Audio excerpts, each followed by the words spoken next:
दोस्तों नमस्कार, कैसे हैं आप लोग। इसके पहले वाले वीडियोस में हम लगातार आपको जो है दोस्तों अंतर्राष्ट्रीय पटल पर ईरान, इजराइल और अमेरिका का जो कॉन्फ्लिक्ट चल रहा है, युद्ध चल रहा था, उसके बारे में आप लोगों को जानकारी दे रहे थे। उसमें ये भी हमने बताने का प्रयास किया था कि अभी 4 से 5 दिन पहले जब लोग ये बातें बता रहे थे कि ईरान जो है इस युद्ध को जीत गया है, अमेरिका और इजराइल पीछे हट गए हैं, लेकिन हमने आपको लाइव आकर के और रिकॉर्डेड वीडियोस के माध्यम से भी आपको प्रॉपर तरीके से अवेयर कराने का प्रयास किया था कि यह अमेरिका की एक कूटनीतिक चाल है। हो सकता है कहीं इसमें ईरान फंस न जाए, ठीक है। क्यों? क्योंकि 4 से 5 दिन का ब्रेक लेने का मतलब कुछ न कुछ तो पक रहा था अमेरिका के अंदर और इजराइल के अंदर कि रिटेलिएशन किस तरीके से किया जाए। जिस प्रकार से हवाई हमले हम लोग कर रहे हैं, बॉम्बिंग अटैक कर रहे हैं, न तो उससे हार्मोज स्ट्रेट हमें क्लियर मिल रहा है और ना ही वैश्विक पटल पर हमारी छवि जो है सुधर रही है। और इसके पीछे का सबसे मेन कारण यही था दोस्तों कि अमेरिका विचार कर रहा था कि ईरान के ऊपर रिटेलिएशन किस तरीके से किया जाए जिससे ईरान जो है दबाव में आ जाए। इसी परिप्रेक्ष्य में ईरान ने भी अपने 10 लाख लड़ाकुओं को जो है भर्ती किया था। जैसा कि बार बार डोनाल्ड ट्रंप यह दावा कर रहे थे कि हमने जो है ईरान की मिलिट्री को जो है समाप्त कर दिया है, लेकिन अब अमेरिका और इजराइल का संयुक्त पहल यह है दोस्तों कि ईरान पर जो है क्या किया जाए, जमीनी हमला किया जाए, ठीक है। तब जाकर के कहीं ना कहीं ईरान की कमर जो है तोड़ा जाएगा। लेकिन उसी के रिटेलिएशन में कल यानी कल 12 बजे के बाद जो ईरान की जो न्यूज एजेंसी है तेहरान टाइम्स ने जो हेडलाइन जो जारी किया है और अमेरिका को एक प्रकार से चुनौती दिया है कि जहन्नुम में आपका स्वागत है। यानी कहने का मतलब आगे अब क्या होने वाला है इसके पीछे जो है हम नहीं बता सकते हैं। अब परिस्थितियां आपके ऊपर, जिम्मेदारी आपकी होगी। क्यों? क्योंकि जो डाटा निकल के आ रहा है दोस्तों, जो हमने कलेक्ट किया, उसमें यह बताया जा रहा है कि ईरान इस तरीके का स्टैंड क्यों ले रहा है और अमेरिका भी इस तरीके का स्टैंड क्यों ले रहा है।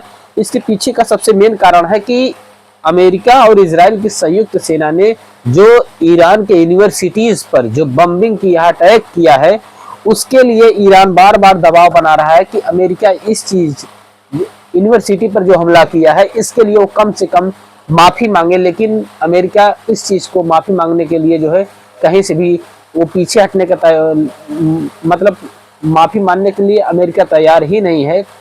और तैयार होने की बात तो छोड़ दीजिए, अमेरिका ऊपर से जो है जमीनी हमला करने के लिए जो है अपनी सेना को आगे बढ़ा रहा है।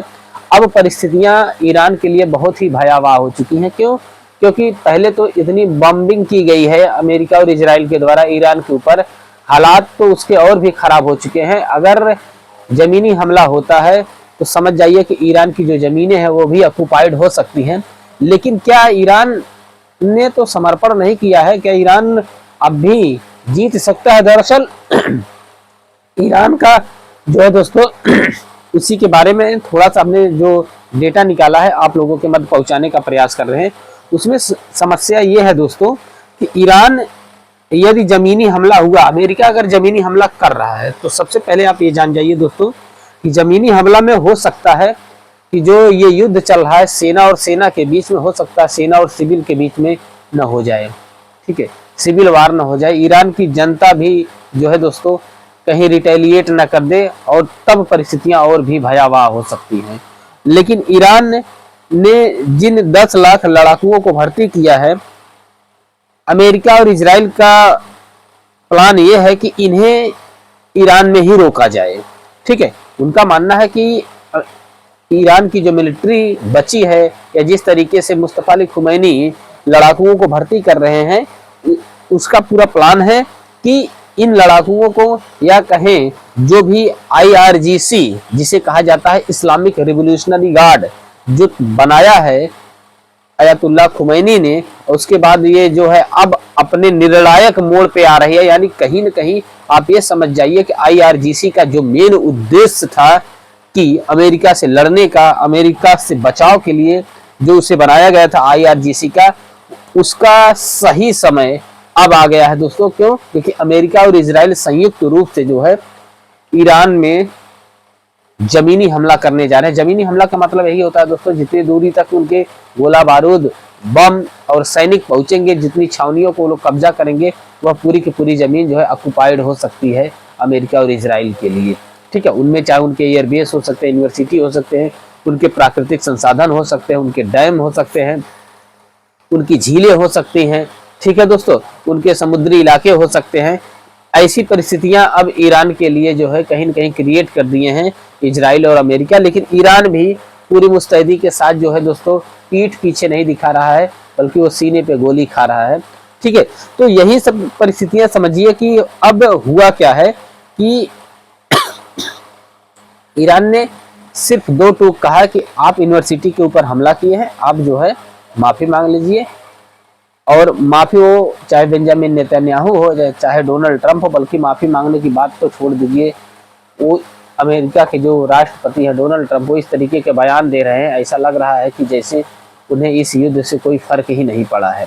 ठीक है, फर्क जिसे पड़ा है वो सिर्फ और सिर्फ एक ही देश है, ईरान है दोस्तों, जिसकी मिलिट्री कहीं न कहीं खत्म हो चुकी है, लेकिन फिर भी उसके जो हौसले हैं, उसके जो सिविल नागरिकों के जो हौसले हैं, अपने नागरिकों के हौसले के दम पर जो है यह युद्ध लड़ रहा है। और लड़ नहीं रहा दोस्तों, बल्कि आप ये कहिए कि उसने 10 लाख लड़ाकुओं को भर्ती करने के लिए जो है क्या क्या नोटिफिकेशन जारी किया था। वहां करोड़ों युवा तैयार थे इस युद्ध में भर्ती होने के लिए। हालांकि भर्ती तो केवल 10 लाख ही हुए, लेकिन करोड़ों युवा तैयार थे युद्ध लड़ने के लिए। कहीं न कहीं अगर उन्हें भी बैग गैस अगर ईरान ने इस्तेमाल किया तो परिस्थितियां और भी भयावह हो सकती हैं। और हूती, इसके पहले वाली वीडियो में हमने आपको बताया था ना कि ये 10 लाख लड़ाकुओं को जो भर्ती किया था ईरान ने, उसका मेन पर्पस था कि इजराइल की घेराबंदी करने के लिए। लेकिन कहीं से कुछ भनक लगा है, इजराइल और अमेरिका उसे चाहते हैं कि ये जो लड़ाकू हैं इन्हें यहीं जो है ईरान में ही रोका जाए। ठीक है, इसी वजह से जो है दोस्तों जमीनी हमला करने के लिए अमेरिका और इजराइल तैयार है। और हमने आपको बताया था 4 से 5 दिन पहले लोग यही बता रहे थे कि युद्ध विराम हो चुका है, युद्ध में अमेरिका और डोनाल्ड ट्रंप जो है आत्मसमर्पण करने की भीख मांग रहे हैं।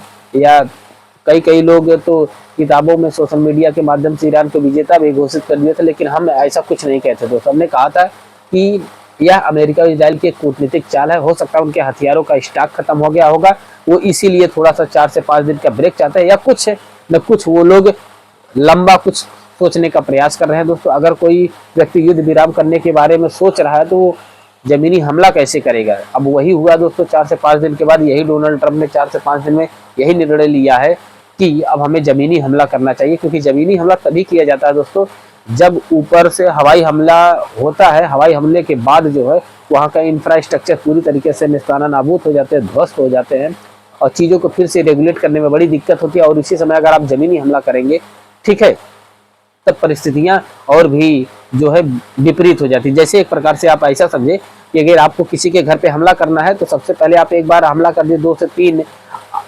इंसान को घायल करके अगर आप उसे हॉस्पिटलाइजेशन कर दिए, और तब उसके बाद फिर से अगर आप रिटेलिएशन करेंगे उसके घर के ऊपर, तो सब लोग तो मौजूद नहीं रहेंगे, फिर परिस्थितियां जो है आपके लिए बेहतर हो सकती है। यही काम जो है ईरान और इजराइल, यही काम जो है इजराइल और अमेरिका किए हैं।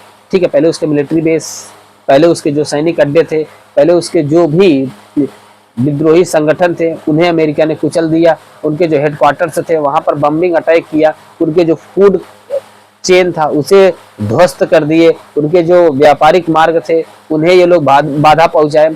अब ये जो परिस्थितियां क्रिएट किए हैं, इसी बीच में अब ये लोग जो है जमीनी हमला करेंगे, तो कहीं न कहीं ये इनके लिए फेथफुल होगा। लेकिन परिस्थितियां अगर कहीं जितना कमजोर ईरान को आंक रहे, अगर ईरान फिर भी अगर जमीनी हमले में जीता तो यह परिस्थितियां और भी भयावह हो सकती है।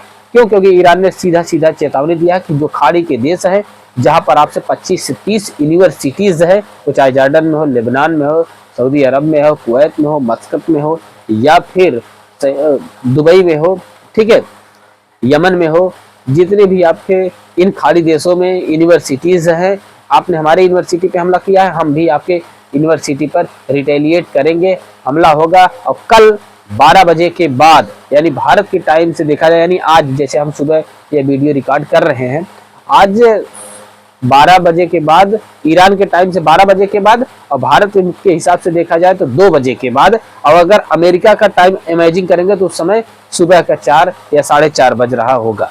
ठीक है, तो ये टाइमिंग होगा आज के 2 बजे के बाद, यानी भारतीय समयानुसार, कि हमें ईरान जो भी रिटेलिएट करेगा यूनिवर्सिटीज के ऊपर, चाहे हॉस्पिटल के ऊपर, जो भी बम्बिंग अटैक करेगा, मिसाइल अटैक करेगा या जमीनी कार्रवाई करेगा, उसके लिए ईरान ने चेतावनी दे दिया कि इसके बाद की परिस्थिति के लिए हम जिम्मेवार नहीं होंगे, क्योंकि आपने हमारे यूनिवर्सिटी पर हमला किया तो हम भी आपकी यूनिवर्सिटी पर रिटेलिएट करेंगे। ठीक है दोस्तों, तो आज के लिए इतना ही अपडेट देने का प्रयास था। ठीक है, कैसा लगा वीडियो आप जरूर बताइएगा। चैनल को लाइक और सब्सक्राइब आपके पास जाए तो, आपको कंटेंट अच्छा लगे तो आप जरूर करिएगा दोस्तों। बहुत बहुत आभार, बहुत बहुत आभार।